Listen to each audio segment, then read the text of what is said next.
ఎల్లుండి అంటే 9వ తారీఖున చలో బస్ భవన్ అనే కార్యక్రమాన్ని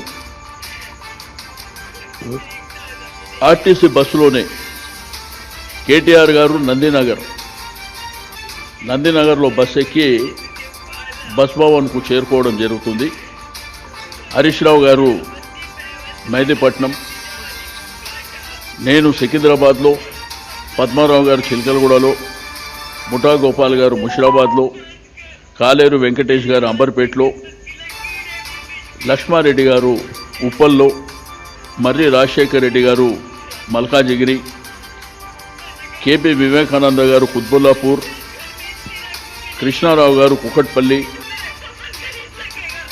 ఎల్బీ నగర్ నుంచి సుధీర్ రెడ్డి గారు దిల్సుఖ్ నగర్ నుంచి,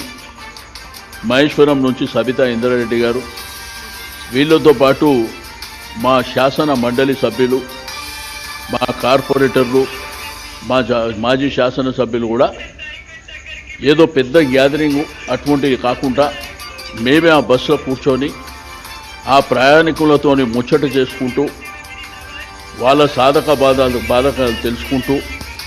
అదేవిధంగా ఆర్టీసీ డ్రైవర్, ఆర్టీసీ కండక్టర్ వాళ్ళతో కూడా మాట్లాడుతూ బస్ భవన్ చేరుకొని అక్కడ ఎవరైతే ఎండీ గారు ఉంటారో మరి వారికి రిప్రజెంటేషన్ ఇవ్వడం జరుగుతుంది.